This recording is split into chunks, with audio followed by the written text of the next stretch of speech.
Hey everyone, welcome back to National Park After Dark. Today we have a bunch of trail tales for you that we're very excited to read. Yes, and we have a small, quick thing. We have merch dropping tomorrow if you're listening to this in real time when it actually drops. So this comes out November 7th, November Mhm. 8th. We have a merch drop, and it's kind of like our holiday collection. So if you're Yeah, wanting something to gift someone or yourself and you want it in time for Christmas, the doors are open. yes, now's the time. Go grab some stuff. We have a couple new designs. We have a couple new accessory type items that are on there. So go check it out. It's our shop you can find from our website, mpadpodcast.com, or the links in our Instagram or anywhere on there. Yeah, I think that's it for business stuff. Quick and Yeah, easy. business.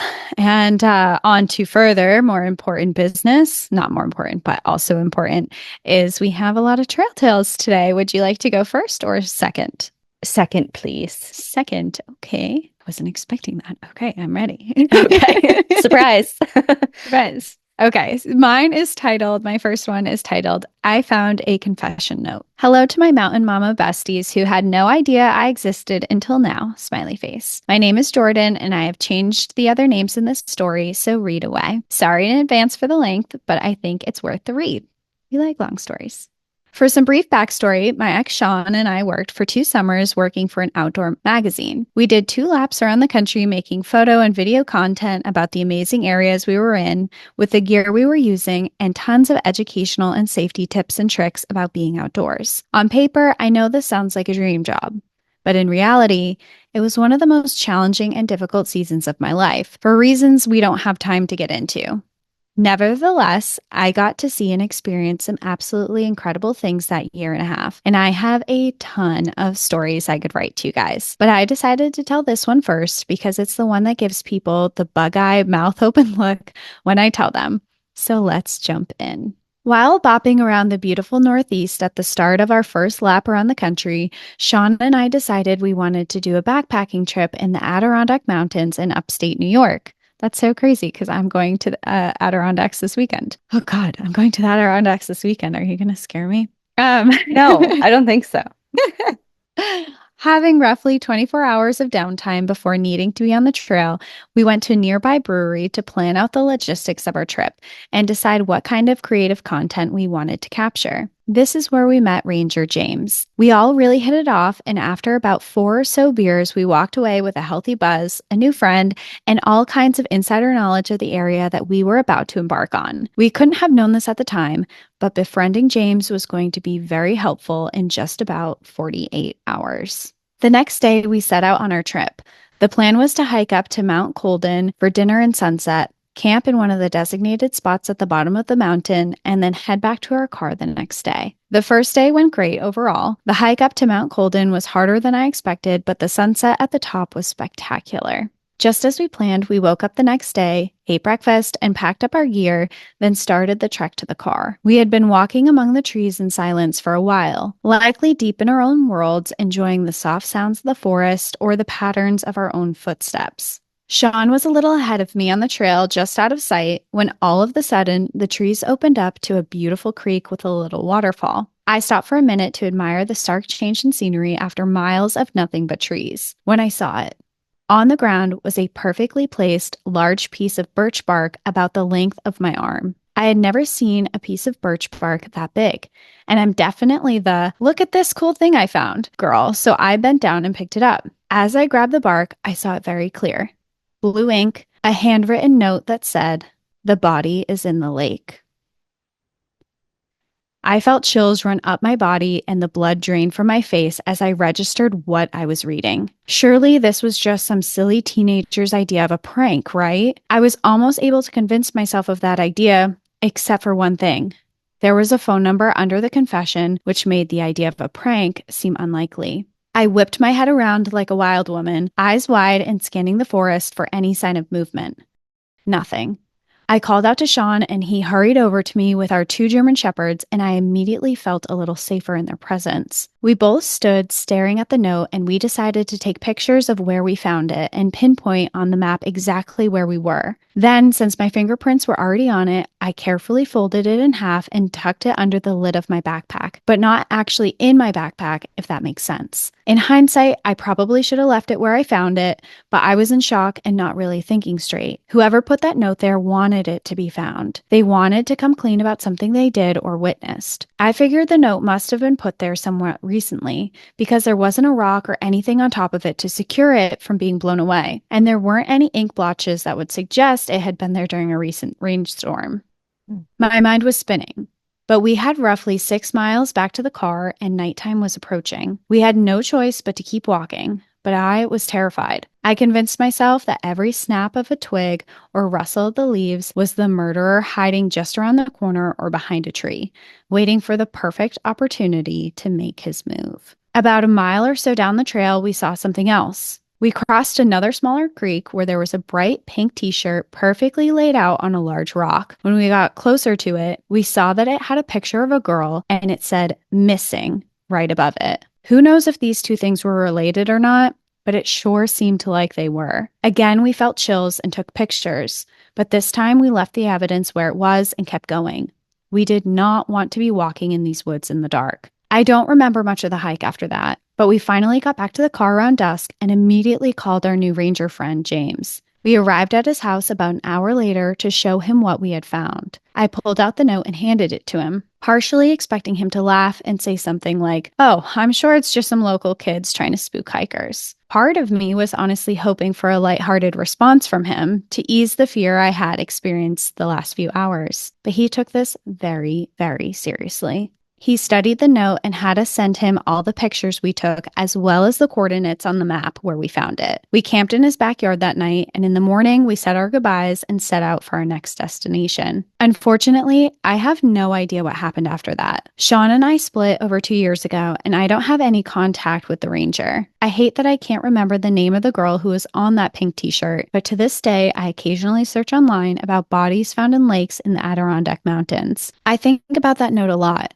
But more often, I think about the victim whose body was hidden in a lake in the mountains of New York, possibly still out there and begging to be found and put to rest. I'd like to believe that the note was the missing piece of the puzzle that led to a break in the case and helped a family find some semblance of closure. But the truth is, I don't think I will ever know what came of that note and the body in the lake. If you two ever find yourselves in Western North Carolina, I live 5 minutes from the Blue Ridge Parkway and 20 minutes from the Smokies, and I would be honored to get on a trail with y'all. Thanks for everything you do. I hope you know how much of a positive impact you are making through this podcast. Enjoy the view, but watch your back. Happy trails, Jordan. That's a tough one. Ugh. No resolution is really difficult. Yes, that's so scary. It's scary to be in the woods when you find something like that because it's like, did this person just put this note down? What does this mean? Who is this person talking about? But then to not have closure of like, what did we find? What is this? Yeah, I know. I don't know. I would be doing the same thing along the same lines, like constantly just monitoring the news cycle to see if anything ever came of that. When did you say this was? A couple of years ago? Did you say? I don't know. I don't know if they set a date. Oh, okay. Yeah. Well, when you're out there in a couple days, do some research. I know. Now I am scared. Don't be scared. I'm not scared, but just I'll be thinking about it. If I'm near a lake, I'll be like, is this the one? Is this it? Yeah.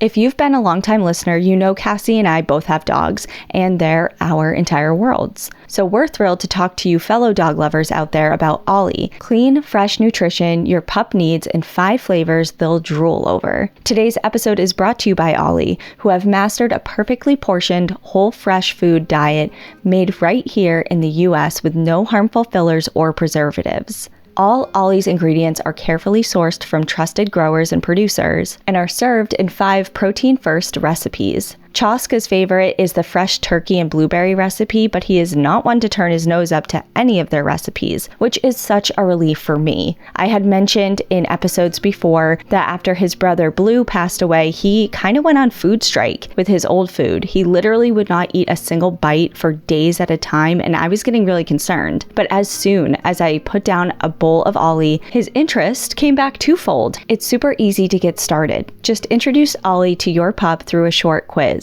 A customized meal plan based on your answers will be created, and experts will weigh in on the right recipes and portion sizes for them. Once that's squared away, you'll get your starter box with 2 weeks worth of food and a guide about switching foods in the right way. And with 3 meal plans to choose from, including treats and supplements, Olli has everything to keep your pups happy, healthy, and full. Right now, Olli is offering a fantastic deal to let your pup taste test a personalized meal plan. So head to olli.com, tell them about your dog, use NPAD, and you'll get 60% off of your first box of meals when you subscribe today. Head to ollie.com and enter code NPAD to get 60% off of your first box. They offer a clean bowl guarantee on their first box, so if you're not completely satisfied, you can get your money back.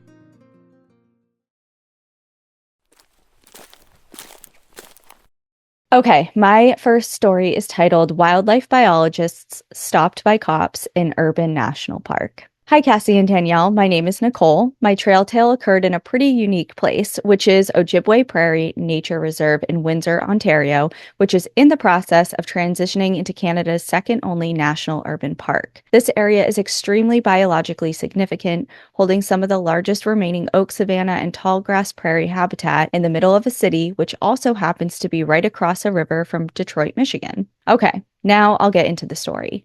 In March of 2019, literally just before the world shut down, I was finishing up my undergraduate degree in environmental science and starting my master's degree in biology, studying amphibians. I was asked to help out with a project monitoring chorus frogs around my area. It included recording their calls and taking DNA samples, all with the proper permits, of course. One of our spots was Ojibwe Park, and we arrived fairly late at 10 p.m. to catch them calling. Me and 2 other grad students geared up with our headlamps, super sexy camouflage waders, and foot-long shotgun microphone. Ooh, the foreshadowing. We followed the sounds of their calls around the park, and of course, they preferred not to live in the beautiful, idyllic, ephemeral pools, but the ditches along the side of the road, which unfortunately contain lots of roadkill, including a fresh deer carcass. Side note, they have since cracked down on speeding down this road to prevent collisions, thankfully. Anyways, we're walking along the ditch, recording lots of calls and collecting our samples. I'll attach photos of these little cuties. When we notice some lights flashing down both sides of the road. At this point, it's around 11 p.m. and pitch black. Considering both sides of the road are dark forest habitat, the 3 of us watch as from the distance, police cars start rapidly approaching from each direction. We were joking around with each other like, ooh, they're coming for us and better hide. Never in a million years thinking they'd actually be coming for us. And boy, were we wrong.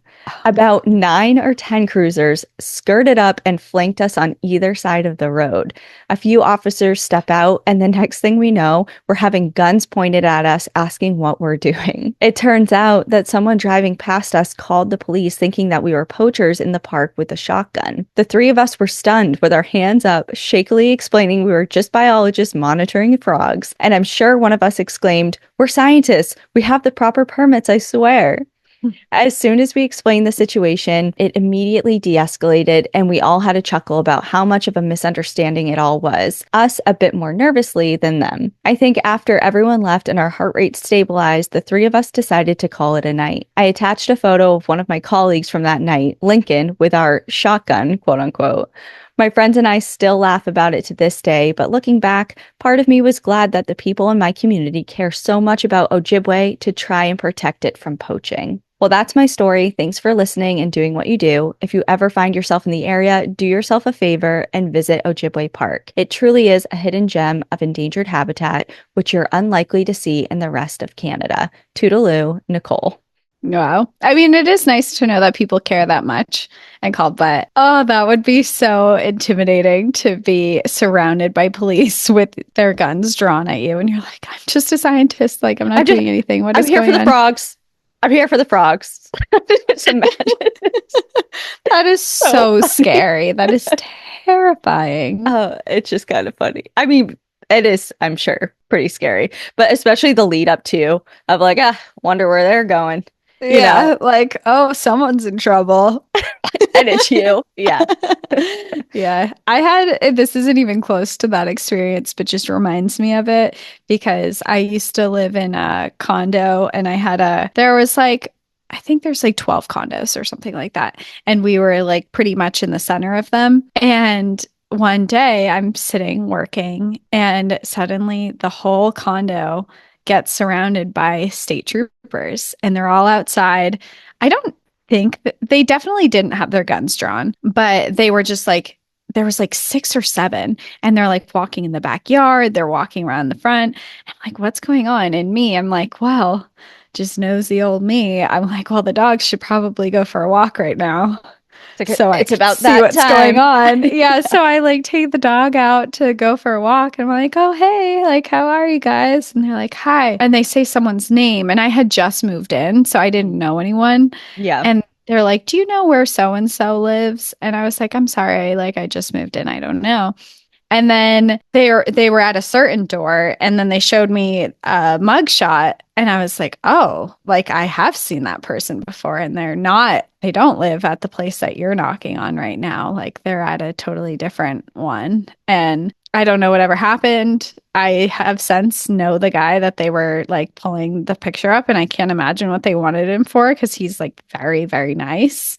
That's what they all say. That's what they But all say. yeah, so I don't know. I still to this day I have no idea what happened. They ended up leaving after I said that. They were knocking on the wrong door. They ended up leaving after that, and then I never saw him again. So But you saw that guy after. yeah, I've seen him many times. I was at a brewery the other day and got a Oh, drink with him. Like he's what? very nice. Yeah, he's very nice. I have no idea. You should ask him next time you see him. Well, even my memory like questions, I'm like, was that him? Because I had only met him one time before that. I saw the mugshot like really quickly. It was like a Okay, generic photo. I'm like, was that even the person I saw? I don't know. you could have So, just totally misled an entire operation, yeah, just so I you could know. have. I really honestly could have. It was unintentional if I did, but Okay. Well, someone might be owing a lot to you I'm like, no, they don't inadvertently. live here. I know they're like, okay, great, bye. Meanwhile, they're like hiding in the bathroom.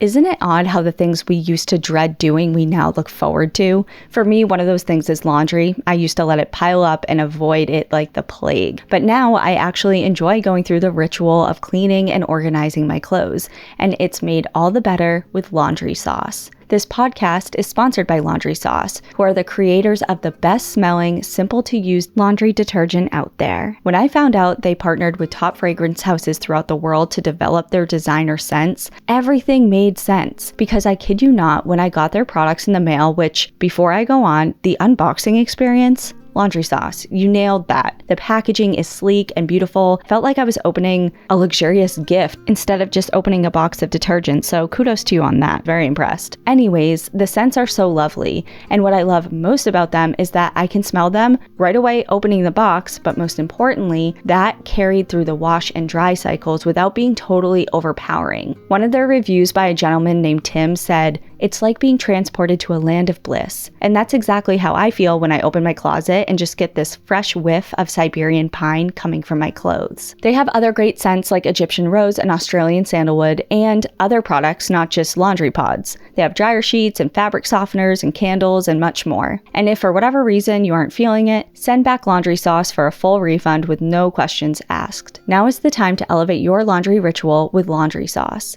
Head to laundrysauce.com/NPAD and use promo code NPAD at checkout for 15% off. That's the best offer you'll find, but you must use our code NPAD for 15% off of your order. One last time, that's laundrysauce.com/NPAD, promo code NPAD for 15% off. My next one is titled Swallowed by the Shore. Hello, Cassie and Danielle. I know everyone says this, but the community and content that you have both created is mind blowing. I and others are so thankful for the stories, lessons, and energy you put into the world. Thank you. That's Wow. so nice. So, my story. It happened a few years ago. Myself and three of my sister in laws, yes, three, decided to go on a girls' baby moon trip. Two of my quote unquote sisters were in their third trimester of pregnancy, and I just wanted any excuse for a girls' trip. We live in North Carolina and decided to travel to Atlantic Beach, which is only a couple hours from where we live. Oh, I've been there before. This is a small local beach that we knew would be low key and peaceful. Personally, I'm not much of a beach person, but the idea of this trip had me dreaming of peaceful morning walks, looking for cool shells and shark teeth to bring home to my 5-year-old son. The trip started out smoothly, and the first evening we arrived, we had a fun girls' night and doing face masks, watching movies, and eating snacks. We went to bed early and decided to all take our time in the morning with no set plans for the next day, all of us looking forward to sleeping in. Plans be damned, my internal alarm clock woke me up bright and early at 7 a.m. Wide awake, I knew that the others wouldn't be up for a long while. I put on my workout clothes and sneakers and set out to the shore to go on an early morning walk to start scoping out treasures. The weather was perfect with skies clear and a gentle breeze. I was the only person on the beach for miles and the sun had just come up. This beach ended up having very colorful, perfectly round large pebbles. Having grown up in North Carolina beaches, I have never seen anything like this before, and I excitedly started collecting the most interesting ones in my pockets to bring home to my son. About 15 minutes into my walk, I came upon multiple dead jellyfish. This is not super uncommon, but I remember thinking it was odd that there were so many. Determined to keep attempting my first hot mom walk and not letting anything negative get in my way, I kept on. But to my surprise, a few minutes later, I walked by a very large dead cow. I hesitated a little bit, thinking, is this an omen? How creepy. But no, I would not be deterred. I kept going. I still had a shark tooth to find. I got to a point on the beach where a sand ledge had started to form from the waves and was just about 2 feet high, separating the soft sand up top to the hard packed sand at the bottom near the waves. Since I had tennis shoes on, I decided to step off the ledge onto the hard packed sand so it was easier to walk on, and I would be closer to the waves. You know that feeling where you miscalculate the distance of a step and your heart stops a little bit, but you find your footing and everything is okay? Well, that happened, but I never found my footing. I stepped down from the ledge and dropped all the way to my waist, and you guessed it, quicksand. It was probably 5 whole seconds. My entire life flashed before my eyes. I proceeded to reach with my arms to try to get out, and my hands hit mushy sand and dropped through all the way to my shoulders. I flailed and did this again, but this time my hands hit hard pack sand. I was able to crawl onto the hard pack sand and pull myself out. I scrambled as far away as possible, breathing heavily and adrenaline pumping. I sat there, wet, sandy, and in disbelief. I looked around, still completely alone for miles on the beach, hysterically laughing like a madwoman. Once the adrenaline rush wore off, I hightailed it back towards the beach house, now wet, sandy, and freezing. Thankfully, my phone worked despite being submerged, and I was able to call one of my sisters, so they were there waiting for me with towels. When I got to the beach house, I rinsed off and then called the police. Surprisingly, they did not sound alarmed at all, and the call was very quick. Weird, I thought. You do realize I just had a near-death experience. Next, I called my husband, and like any loving, caring husband who worries for the safety of his beloved, he said in a flat tone after I summarized my tale,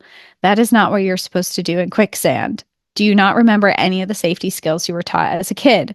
No, I do not, and I almost died, you butthole. Quicksand was only supposed to exist in jungles or Jumanji, okay? Not on a peaceful beach. To this day, he brings this up to our friends, and somehow I am the only person in the world who does not remember these childhood lessons. Later on that night, as a group, I was thankful to see they had remedied the situation so that no one else was in danger. I've always wanted to be able to share a story, and when your Guide to Surviving Quicksand in Zion National Park episode came out, I took it as a sign and a lesson. And if you're wondering if I ever found that shark tooth, the answer is no, but that's what gift shops are for, smiley face. Hoping you all found my story entertaining, and for any of you that like long walks on the beach, enjoy the view, but maybe turn around if you see a dead crow. Thanks, Sarah. Oh, Okay, it it says was a crow, but I crow. said cow earlier. I Did you swear it see was my a face? I was cow. like, what? Yeah, It's like, it, yeah, that's a bad I omen if you see swear a it says cow a on the beach cow. instead. Okay, I have to look back Because to see. like you just like kept going, and so I didn't interrupt you, but I was like, I that didn't. feels like a very bad omen if you saw a dead cow on the Oh, beach. it does say a crow. It says a very large dead Okay, crow. okay, okay. I just changed the whole narrative of that story. All right. I have a different vision in my mind now. But That's so funny. okay, so Oh, no cow, but still, yeah, dead still crows are scary. bad omens, I hear. Yeah. But yeah, I mean, that's really frightening with just like sinking directly almost up to your shoulders and you're the only one out there. That's really frightening. I Yeah. definitely do relate though to just cracking up after something scary happens. It's my first, I just laugh. I just giggle at really embarrassing things or awkward like interactions or Yeah. scary things or like a near like one time I almost flipped my car over in high school. It wasn't like Mhm. super close, but it felt like when you're going you're taking an exit and there's a really long curvature in the road, like a big Yeah, and loop. you feel like you're on like two wheels going around Yeah, the corner. I almost legit was. I was in my first car. I had just got my license and I took that exit going fast. And I was with a high school friend and Yeah. we were mid talking. And as I was going around the corner, that it just kept going. I underestimated how long it was gonna be. And So you I just just had to like go super fast, just like had to going ride around, it and it's out. like, whew. We were dead silent while it was happening. Like it was actually really scary. And then Yeah. as soon as I straightened back out, we kind of just like breathed for a second and then just kept talking to finish the story. And then maybe 10, 15 minutes later, when we were finished, we kind of just there was a beat of silence. And then she was just like, that was like pretty scary. I'm like, yeah, I know. We almost like flipped this car. Yeah, And we by we, I almost mean died, me. maybe. And I just could not stop laughing. That's Um, so funny. I will say, yeah. like, I have kind of a similar story to that, except that we actually did flip the car. And once we were like laying on our side, I was in the car. It was my friend's Jeep, and Jeeps are known to Known flip to, over. yeah, do that. It was a day where it had snowed a little bit in the morning, and my friend and I were like, she had a Jeep, and we're like, oh, we know these like off-road trails we can take your Jeep on. There was a 2 hour delay, so we didn't want to tell our parents that. So we're like, oh, we're gonna go get breakfast before school this morning, so that's why she's picking me up. And so she like came and picked me up, and then we left. And not even 5 minutes later, I live on a windy road. And growing up, I did. And she's going around a corner, and it's just a little slippery because it was like one of the first snows of the year. Hmm. And we slide, and the whole Jeep just flips over on its side. And I was in the passenger side, and it flipped over on that side. So I'm lying on the ground. She's above me. And then we're just like sitting there, and we just look at each other and we just start laughing. And we're like, what are we doing? Like, At what first, do we do now? we were both looked at each other. We're like, "Are you okay? Yeah, are you okay?" And then just like burst out laughing. Were you going fast? We were going like 35 probably. So I mean, not fast, but not slow. 35 is like pretty fast for Yeah, it's to pretty crash your fast. car. Yeah. Luckily, the car was fine, and so were we. There was like a couple dents and scratches and stuff, but we had to. I remember it was becoming school hours, so we started seeing our classmates like driving by us, and we had like some of our classmates were like volunteer stuff, and we're like, oh no, they're gonna see us, and we're like hiding under the steering wheel, pretending we're not there because we didn't want like our classmates to see that we were crashed on the side of the road. And then, So of what did you course, do? well, eventually we couldn't. We were on a road that I live in a small town, Like everyone you drive everyone. Yeah. by knows you. And eventually, not very long after, one of the girls stopped and she's like, "What are you guys doing?" And she like called the police for us Yeah, it's like, and we helped need us some out. help. We're Yeah. like, and she was older than us. She was like 2 grades older than us. And we're like, oh, sorry. That's so funny. Yeah. I could have sworn I mean, I had a Jeep, two-door Jeep Wrangler for Hmm. like literally almost a decade or That's just what over. hers was a Yeah. two-door Jeep Wrangler. And I always thought that that thing was going to just tip over, like a small breeze. And I They thought do. they sure be doing that. That's Okay. why they have those stickers that are like, if you can read this, I'm in trouble. And it's like Or the yeah. upside down sticker on the Yep. front. Yeah. Well, knock on wood, that does Yeah. not happen to Yeah. us. And also, not to go back to the story, not quicksand, but I like that you referenced on Patreon for people who are listening that aren't on Mm. Patreon. I did an episode about quicksand and I researched how to survive quicksand and I researched a story of someone who actually had to be rescued from quicksand inside of Zion National Park. Yeah. So That it's was a cool that fun you one. referenced that. It was a fun one. It was a fun one because it was really scary, I think, for the person because it was a pretty serious rescue that happened, but everyone was okay. And then it was Yeah. fun to learn about how to prepare yourself if you find yourself in quicksand, which is, I go into statistics of how not uncommon it actually is, which weirdly enough, it's like pretty popular in like weird places. So it's Yeah. good to Not know. just Jumanji in the jungle. Yeah, it's like kind of everywhere, Yeah. actually. Yeah. It's I do weird. remember that.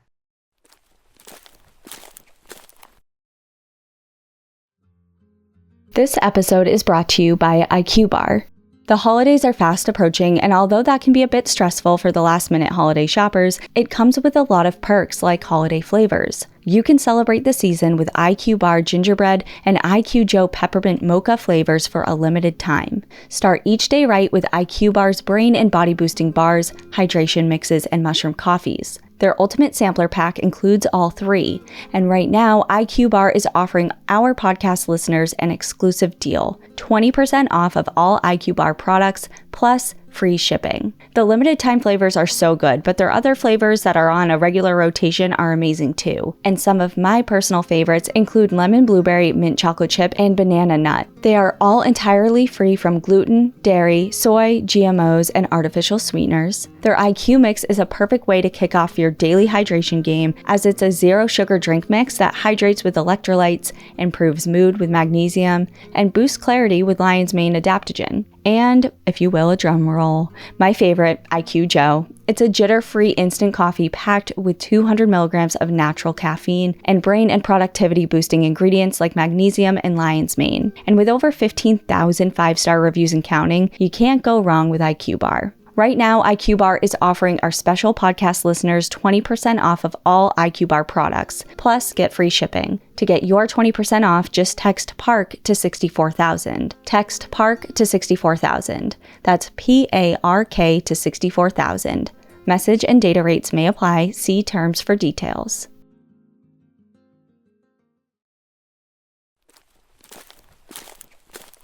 My next story is titled Never Trust a Kitten in a National Park. What? I would always trust a kitten in a national Well, park, especially. if anywhere, it's there. Yeah, if anywhere I would trust one, it would be right there. Hi, Danielle and Cassie. I moved to Arizona earlier this year, and I loved listening to your podcast while I've been exploring all the national parks in the area. I really appreciate how your show is so entertaining, but also informative, and also inspires me to get outside and enjoy the view while watching my back. When I was 12, my family did a huge national park trip all around the West for about a month. We saw a lot of cool animals like mountain goats in Zion, prairie dogs in Bryce, and a mama bear with her cubs in Yosemite. On our last night at Yosemite National Park, we headed to the lodge like we normally would for dinner. We saw a cluster of people all standing in a circle, and when we walked over, we realized they were all staring at a kitten. My sisters and I crouched down, and the tiny kitten walked over to us and started meowing. It was so small that it had to have only been about a month or two old. It had huge, bright blue eyes and brown and gray fur, and was one of the cutest things I had ever seen. Everyone around us was wondering if someone had lost their cat and if we should find a park ranger to help get it back to its owner. We pet the kitten's head and it hissed violently, showing way sharper teeth than I had ever seen on a cat. My family decided that we should just walk away, and we headed to the lodge to wait on our dinner reservation. While we were waiting, we went to the gift shop and opened up a book about the animals of Yosemite. We came upon a page about bobcats, and I immediately recognized and realized that we had not been petting a cat, it had been a baby bobcat. The picture was nearly identical, and my whole family was shocked. The bobcat's mom had surely been nearby and probably was not happy about humans surrounding her new little kitten. We ran outside to tell the group, but everyone was gone, including the bobcat. I hope that the baby bobcat was able to find its family, and now I can technically say that I pet a bobcat and survived. The lesson I learned was watch your back and don't pet random kittens that you find in national parks. Thanks again for everything that you do, Isa. I was petting a baby bobcat. It reminds That's me of the viral video that went viral. Uh, yeah, yeah, right. right. The That. video that went viral a couple of years ago with the guy jogging in a canyon in Utah, and he's filming and he sees some kittens come out onto the trail and he immediately clicked. He's like, oh shit, oh shit, oh shit. And he starts backing up and a mother mountain lion comes out after him and is basically charging him for almost a mile back up the canyon and he's throwing rocks at it. And it's like kind of like a back and Mhm. forth thing. It just reminds me of like, as soon as I see a kitten in the wilderness, I am so far gone from that situation. I don't want anything to do with it. After seeing that video, it You're scarred like, me. no, It scarred yeah. me. It's not somebody's kitten. No one's bringing a newborn kitten to a national park. And if you But are, you what shouldn't if? be. What if? And how do No, you lose it? I've never seen a kitten in a national park, but if I saw a kitten in a relatively populated area or even a national park, I would at least investigate and make sure. What? Well, No, what if it was a kitten that needed a house and a home? that's You not, know? I don't think so. If there's a road and people are dumping pets, if it's near a road in a national park, I'm checking to see if it's a kitten. No, I'm don't say risking it that. all. I'm risking it all. Okay. I do actually, anytime there's a box on the side of the road, I Hmm. always check one. I always check it. Have you ever found anything? No, but did I tell you about June ever? No, I don't know. My sister and her friend when she was in high school. Oh, yes, you have, but Yeah. still tell me the story. Okay, when she was in high school, I was living at home. I think before I went to after I graduated college and right before I was leaving for Colorado to work at the Hmm. Wolf Center, she came back with it was the summer of the kittens or the summer of the cats because she found so many cats that summer. But either way, her and her friend found this little kitten sitting on the double yellow line while they were driving around. It was at night on this back road in New Hampshire. And it was just this tiny, it barely had its eyes open. And it was sitting Oh, on the double yellow line. And they went out and got it. They looked for other kittens, but they couldn't find any. I mean, it was pitch black and they didn't I'm hear not a anything. double yellow line. Like, thankfully they didn't not see it and I know it was got so hit. small. It was so small. Yeah. And they found it in the month of June, so they named it June. So she brings back being like, "Oh my God, this is like so cute," and whatever, you know. And then Mhm. immediately she's just like, "This thing's annoying and it has to eat all the time," and whatever. I So don't want to take care of yeah, it. I ended up, baby bottle feeding it, and until we found it a home, new home. I Hmm. actually kind of blacked out what happened to that cat, but somebody took it because our dog at the time was not a fan Yeah. cats. I just had to like lock it in my room and lock him out. But yeah, anyway, so people find kittens all the time. I just have not Hmm. been blessed in that aspect. One day. You found a One cat, day. you found Milkshake. Yeah, I found a couple cats. I've had like six cats or something like that in my lifetime of rescuing kittens. Actually, way more than that because I rescued a whole litter of kittens one time and a mom. Like you So found them outside. I didn't find them outside. No, they had a bad home. It was one of my friends in high school. Her dad was threatening to put them in a box on the side of the road because he didn't want them anymore. So Mm. I said, no, they can come live with me without asking my mom because I knew she would say no. So I hid them in my closet for like 3 days, like feeding them and doing everything. And I had a CD player that I would Hmm. have on repeat playing music all day because their little meows when I was Oh, at you're trying school. to muffle the noise. Yeah, I was trying to muffle the noise. And then it was like 3 days in, and my mom walks into my room, and I have a cat litter box in my closet, everything. And she goes, she comes in and she smells my room, and she's like, "Do you have cats in here?" It's No. like, yes, I do. Please help me. I had like six kittens and a mom.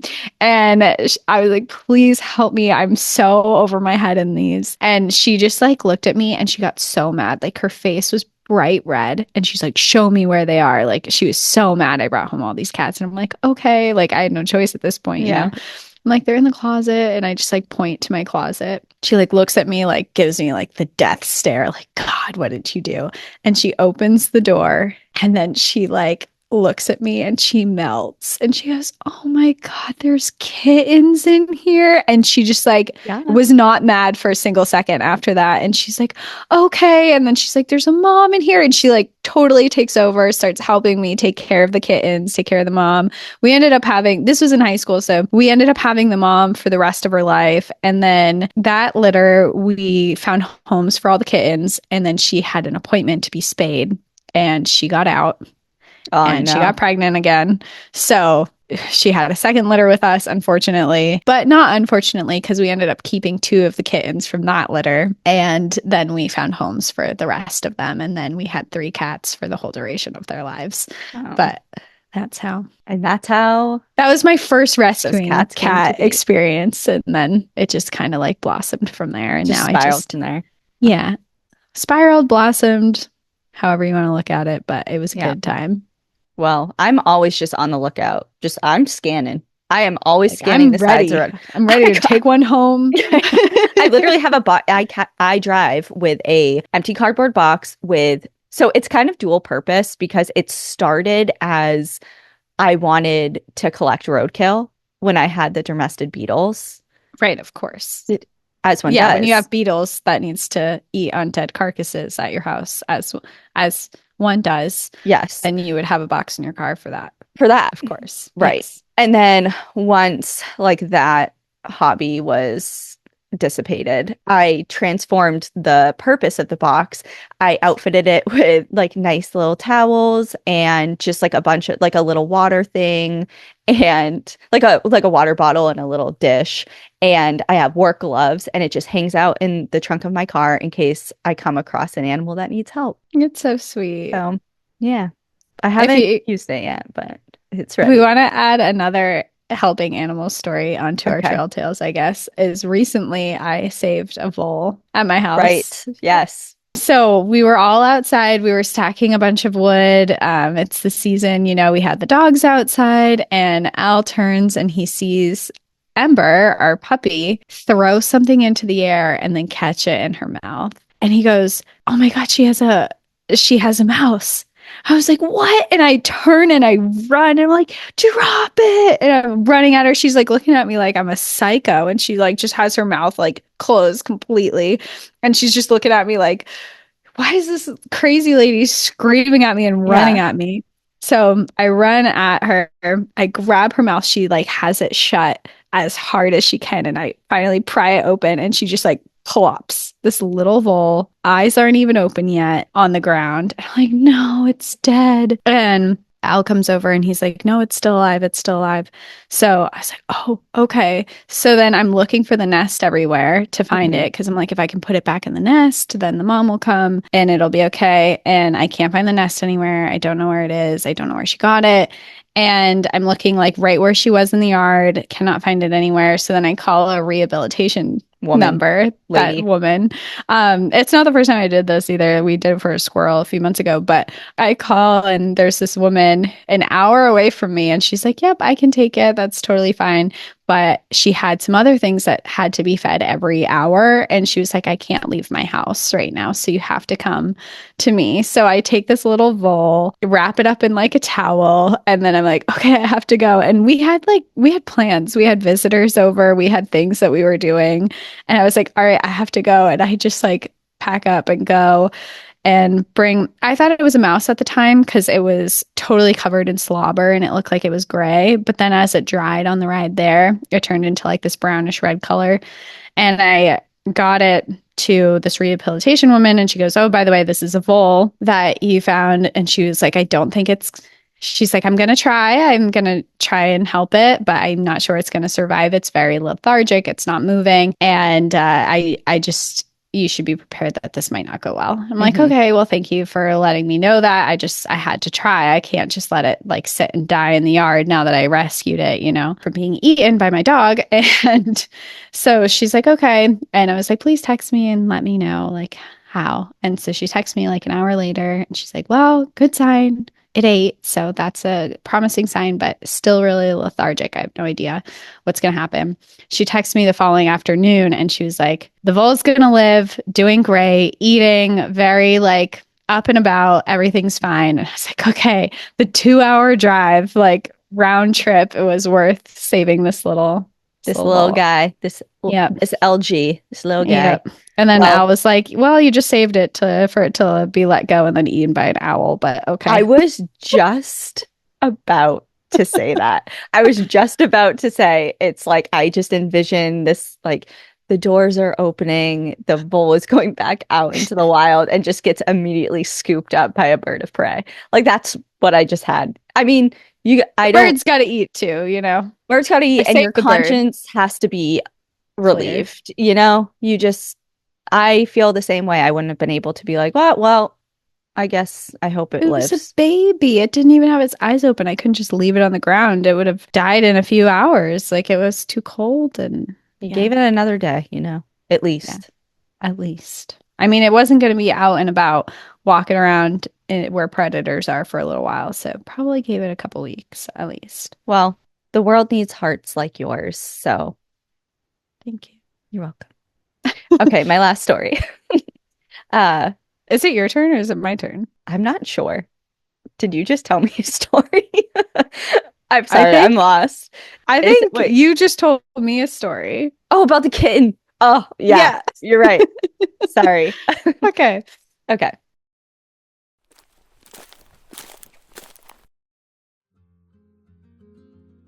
We all know that women's body care products are usually so much nicer than men's, but it's always bothered me so much that my man can't find products like deodorant, lotion, and cleansers that are all the same smell. So I was really excited when I discovered Jack Black. This podcast is sponsored by Jack Black.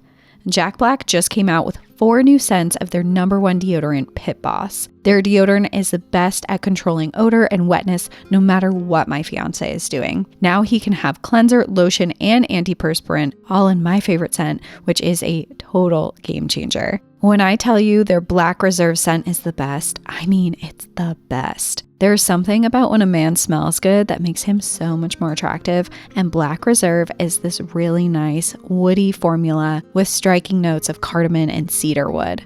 Jack Black's original Pit Boss deodorant is a top seller, and they have 4 new scents. Black Reserve, like I mentioned, but also they have Big Sur that mixes Marine Accord and Amber, Blue Midnight that has notes of black pepper and lavender, and Jackson, which is a lovely combo of bamboo and violet. Along with deodorant, Jack Black offers a full line of men's products for every need, from cleansing to moisturizing to beard care, so your significant other can treat themselves to luxury right at home. Plus, on all orders $50 or more, they offer free shipping. If you want simple, effective products that your significant other will love, you need Jack Black. Head to getjackblack.com/NPAD and use our code NPAD for 10% off your order plus free shipping. Once again, that's getjackblack.com/NPAD for 10% off your order plus free shipping. And make sure you use our promo code NPAD so they know that we sent you.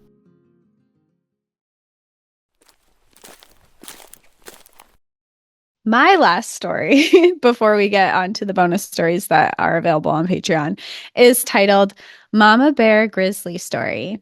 More animals. Hi. So I spent the summer like I usually do in Denali National Park in Alaska and was catching up on your shows and listened to the recent one you did with Kevin Grange, Grizzly Confidential. It made me think of what happened on my last day in the park. I have been a naturalist hiking guide 4 seasons in Denali and have over 5 seasons of experience running in grizzly country. I've always known that running is a particular risky activity in bear country, as it is easy to spook an animal running compared to walking or hiking. On my last day in the park this season, my friend Ellie and I decided to run a marathon on the park road. The fly-in lodge we work at is cut off from the rest of the park due to the Pretty Rocks landslide, so we knew we wouldn't be seeing any buses or probably any other people on our run. At mile 14, we were pacing well with each other and feeling great. It was a foggy morning with light rain, and I remembered a time I had been stranded on this very road in the rain because of a mom grizzly and 2 yearling cubs occupying the roadway. Descending the downhill portion, a growl broke the silence of our breathing, and soft footfalls and a willow shrub lining the gravel road rustled and shook. Before I could register what the sound was, my friend started screaming, and a small grizzly cub ran out directly in front of us, and I knew immediately we were in huge trouble. It felt like we could have run the little guy over. I was expecting another cub and, of course, the mom. I felt like when you're walking a dog and all of a sudden you get tangled up with a bunch of dogs that sprung out of nowhere and tangled up in your feet and your leash.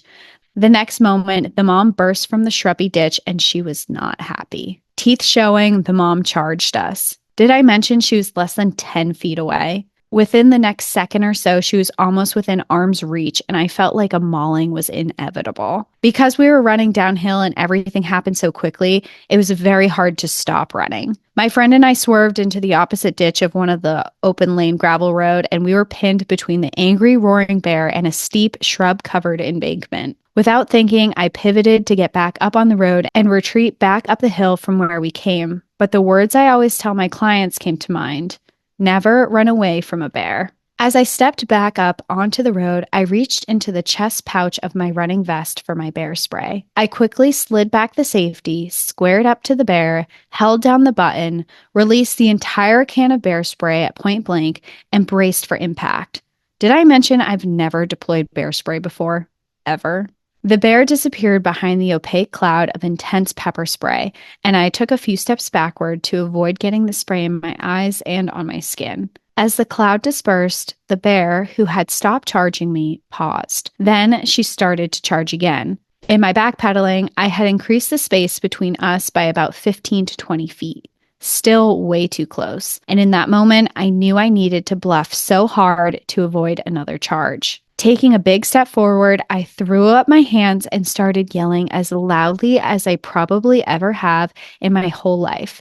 And my friend, who was just behind me, did the same. I took a few more steps closer, knowing this was my last defense as the bear spray can was now empty and useless. Finally, she stopped coming closer and ran away down the road in the direction that her cub had gone. Relieved, Ellie and I faced each other and laughed. I knew I was either going to laugh or start bawling, and laughter was better. We expressed our gratitude, composed ourselves, and when we were about to start running again, Ellie grabbed a bunch of leaves out of the side of her shorts. "How did those get there?" I asked. "Oh, that must have happened when I fell." "You what? When did you fall?" I asked, confused. "I fell in the ditch right when we were getting charged," she replied. In that moment, I guess we both thought we were going to die. I was so focused on the bear, I didn't even notice when she fell. We hugged and continued running to complete our 26.2 miles. This is actually not the end of the story, though. See, the bears had run off down the road in the direction of our lodge, and there was no way in hell I was running back that way. I knew of a hut that was 12 miles down the road in the opposite direction. There was only one road out there, and was pretty sure that the hydrologist was going to be there doing field work. I had met her the summer before and had seen some of her equipment at the airstrip a few days prior. Neither Ellie or I had a sat phone, but we did tell our friends to come looking for us in a vehicle if we weren't back at the lodge in 4 hours. There's no service in the wilderness. After 12 miles of running, we reached the hut and started making a big arrow in the road out of the fireweed flowers so that our friends would know to pull over and find us. I wrapped myself in an emergency blanket as it was drizzling and about 45 degrees out, and we were both only wearing shorts. A man emerged from the mist from the hut, and I recognized him as Tobias, the hydrologist's brother who had helped with her field work the year prior. He invited us into the hut, stoked the fire, and offered us snacks and hot water. And I huddled in my emergency blanket by the fire like some sort of discarded burrito wrapper. I was shivering from the cold pretty uncontrollably at that point. Our friends eventually picked us up and dropped Johanna and Tobias a little closer to the area where they needed to do their field work. And I was so grateful to finally get back to the lodge and properly wash off the bear spray, which had covered my body and had only started to burn once I stopped sweating. To conclude, if you're in bear country, keep your bear spray somewhere you can reach to deploy within seconds. Seconds is all we had. Also, that experience would have been so scary alone. Thanks for running with me, Ellie. My final thoughts: the grizzly wasn't being aggressive. She was merely trying to defend her cub and was probably just as surprised as we were. I'm so grateful that nobody got hurt. Never run from a bear. Thanks for making a great podcast, Adelie. I mean, that's scary as hell. Yeah. 10 feet away from a same type of thing. The baby pops out and you just have an oh shit moment. A kitten, yeah. a cub, whatever it is, Yeah. just my stomach would drop out of my butt. Yeah, and to have to make those decisions. I think we hear a lot with bear stories or any type of animal stories where we have the set of rules that and I say rules, but I mean more guidelines of when you have one of these encounters, but that can all go out the window in the moment. I mean, yeah. For her, she had to basically bluff charge the bear back, where that is something they say with grizzlies, like to avoid, to like stay away from grizzlies. And that's more of something you do with black bears. But when you're in that moment, you're at a bear spray, you're being charged, you have nowhere to go. Like that was the only option, and that's what saved her life. So you can read as much as you want in a book and like be prepared, but once you're actually in that situation, things can change. Yeah, it's completely different. Yeah, that's really terrifying. Glad everyone's okay. Yeah, for real. And it reminded me when I was in Denali, we were in a car. We were not running, but we were on the road, and a huge grizzly was approaching us when we had stopped on the side of the road, and just it was actually during COVID, so there was no one there, and we just set up a hammock, and we had been out all day, and we're like, let's just like hang out here. It's really nice. We'll take some pictures, set up a hammock. And while we were sitting in the hammock, we saw this huge grizzly walking down the road, and we were like, oh shit, we should get in our car. And we did. Yeah. Yeah. But it's crazy because they also described in that where they just come out of the brush. And it was the same thing. We saw this grizzly coming down, and we're in Denali. They're walking down the road. You can see it. It's massive. And then it decides to take a step off the road. It steps off into this brush, and it's completely gone. I know it's still concealed. There. Yeah. Because it wasn't moving fast. It wasn't running, but it's completely concealed. And that made me look at the whole park different. I'm like, how many grizzlies are right around me right now? And I have no idea. Yeah. When we were hiking in Alaska on one of our group trips, that's all I could think of. When we did, remember we split up into two groups. We were in Denali State Park, I think, is when this happened. And that's all I could think of. And I didn't want to be nervous outwardly and like freak anybody else out in the group. Not that that would come as a surprise. Like people are probably thinking along the They same know they're lines. in bear country. Yeah. It was just a little freaky. Now, for real, I'm going to tell you my last story. And it is titled No Coincidences, No Really. Hi, Danielle and Cassie. I wanted to share a story about my mother following the days of my father's passing. For starters, NPAD is my absolute favorite podcast. I am currently a full-time wildland firefighter for the National Park Service based out of the Great Smoky Mountains National Park. I have worked for the National Park Service for years, but have also worked for many years for the Forest Service and Washington DNR. I say all of that to say I have a handful of stories that I've always wanted to and maybe will share one day. However, the story I want to share today is about my father's passing. On August 5th of this year, I got a gut-wrenching call from my mother.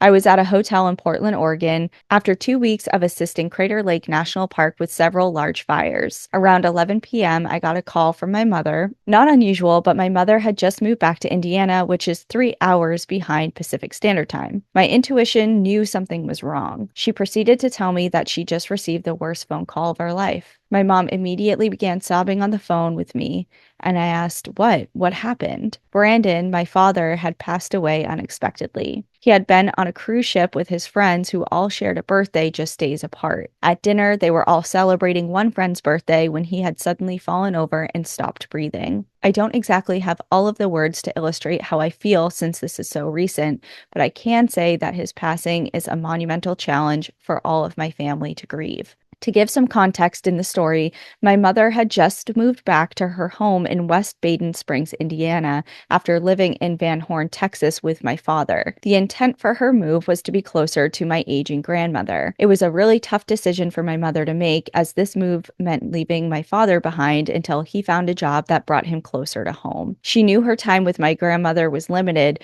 but her time with my father They had forever, right? Fortunately, at the last moment, my father offered to take time off work to help her drive the U-Haul back to Indiana and spend time visiting with the family. While back home, just days before his cruise, my mom noticed something different about him. He had always been a busy man, but this change was noticeable enough for my mom to tell me over the phone during our many phone calls. Only in Indiana for 2 days, my father asked that they should stop to see my grandmother. My mother told him that since this may be the last few days they have together, she would prefer to just spend it with him. He argued, and my mother asked if it really was that important to him to see her. I don't know, he replied. They stopped to see my grandmother, and the visit went well. Upon leaving, my father began to cry, which is slightly out of character for him, and proceeded to tell my mother that them stopping was very important to him. He couldn't explain why, but he just felt that it was. Following his death, I told my mother I would come home and support her and my siblings in any way that I could. After an early flight from Oregon, my partner and I immediately drove from my home in Virginia to my mother's house in Indiana. When I pulled up to the house, my 15-year-old sister grabbed me and began sobbing in my arms. I can't fathom what it must have felt like for her, especially being his only daughter. Daddy's little girl. After days and weeks of traveling and firefighting, my brain was already a jumbled mess, but the emotions really hit when I met my mother's eyes. A few days later, my mother and I found ourselves on a flight back to Texas to begin the tragic overhaul of all of my father's possessions. On the plane, my mother began to cry and told me that just a week before they had left for Indiana, she spontaneously ran inside to write a cute note for my father on the mirror. That was their thing. Even as a young child, I remember getting ready for school in our shared bathroom and would see their love notes written on the mirror with a dry erase marker. Little notes for each other, unapologetically in love. My mother tells me it reads, "My love, this is the hardest thing I have ever had to do. I love you, the best ever." And that broke my heart, knowing that he would never get to read it. My mother then asked if I had any podcasts on my phone. Psh, do I have podcasts? I checked, knowing full well I have some National Park After Dark podcasts downloaded to my phone. I only see one downloaded, actually, and it's Trail Tales episode 42. I decided to put it on, and we split a pair of AirPods for the last half hour of our flight. In the podcast, a woman who worked at a university shared that she was crying during a long drive and asked the universe to give her a sign. Okay, universe, I really need a sign that everything is going to be okay. Later in the story, she's trying to figure out what exactly is damaging some plant she's studying and proceeds to look under each one. After finding what she's looking for, she almost doesn't look under the last plant. But when she does, right under the last plant was a yellow post-it note with her sign. On that post-it note was written, "You got this." So we listened to her talk about how her sign from the universe was so clear. Towards the end of the story, she shared with us that she encounters another person who's upset and proceeds to pull out the same sticky note and gives it to them, a sign that they got this. She finished up the story by telling us to keep your eyes out for signs from the universe. So we finished the entire episode just before landing, and upon exiting the plane, my mother says that she needs to use the bathroom. My mother chose a bathroom, and when she came out, her eyes were filled with tears. She showed me a photo of the mirror in the bathroom. Someone had written, "You got this," on the bathroom mirror. His last Oh, note to my wow. mom. Is that okay? Hold on. That's It's almost so done before I start talking about it. okay. Okay. There have been so many other personally obvious signs that my father is still with us, but this one absolutely shook me to my core. I hope y'all enjoyed the story, and I wanted to thank you so much for all that you both do. Also, on behalf of my mother and I, thank you to the person who initially shared that tale. Enjoy the view and hug your loved ones. Signed, Jay. I love that story. That is absolutely a sign. There's no coincidence in that. That is your sign for sure. And it's happened to be written on a mirror, which was their way of expressing love to one another. Exactly. And just like the alignment of hearing the story and then recognizing that, it just adds Yeah. layers to the profound nature of that particular sign. And I think that is so incredibly special. And Yeah. I would keep that to share at every Thanksgiving dinner for the rest of time. That's amazing. It really is. And the fact that it was on a mirror is like that is the point where it's not, is this a sign? Could it be a sign? It's Right. solidifies. This is your sign, and that is your dad. Yeah. And to say, oh my God, it's just like, it's perfect. Yeah. Anyways, thank you Well, for thank you sending for that in, sharing. Jay. Yeah. Yeah. Yeah. Cool. Thank you so much for writing that in. Thank you, everyone, for writing into us. If you have a story yourself, please go and submit it on our website, npadpodcast.com. There's a submission link there where you can write into us if you have any stories. Yeah. I've been actually thinking of requests. I know sometimes we just throw out things such as if you have this type of story, like a theme, Yeah. but this one had the theme, it really wasn't a theme and it wasn't intentional, but there was a lot of like baby animal stories. And then Yeah. I know a previous one we asked for near-death experience stories. So I don't know. I just feel like I like requesting I'd like specific some survival things. stories. I'd like some Oh, cool okay. survival stories. Yeah. They don't have Okay. to be super intense like some of the ones we tell, but like some near like survival stories. If you've had to be rescued before, Okay. that would be cool. All outdoor based, or are we being lenient? No, if you had to be rescued from, I don't know, I don't know. where Where else are you else? rescued People are rescued from places all the time. that aren't outside? Yeah. Yeah. Like where? Okay. Like a burning building. Okay. I guess that counts. I actually can't think of anywhere else, but you know what I'm saying. It happens anywhere. Yeah. Yeah. Right. It doesn't have to be a national park Okay. Right. There you go. or at, outside. You want it Just outside. a That's story. fine. Okay. It's If fine. you have a story of being rescued that has nothing to do with being outside physically, then I would love to hear it because I cannot think of a single occurrence where you would Yeah. not be. Even a car accident, if you're being rescued from a car accident, you're outside. Okay. I guess that's fair. I don't know. I just feel like prove us, Are like you in help us. Help us. yeah. Are you in a Yeah, no. cave? That's, I guess, That's still outside. outside. Yeah. That's outside for A sure. basement. A An basement. elevator. An elevator is Yeah. If inside. you had to be Yeah. rescued from an elevator, please write it to us. Okay, great. All one of you, please. We'll That have is an hearing entire this. Trail Tales episode on that next time. Thank Right. you. Okay. Well, for subscribers, both on Apple and Patreon, we have 2 bonus stories for you. We'll see you there. Everybody else, enjoy the view. Go watch your back. Bye. Bye.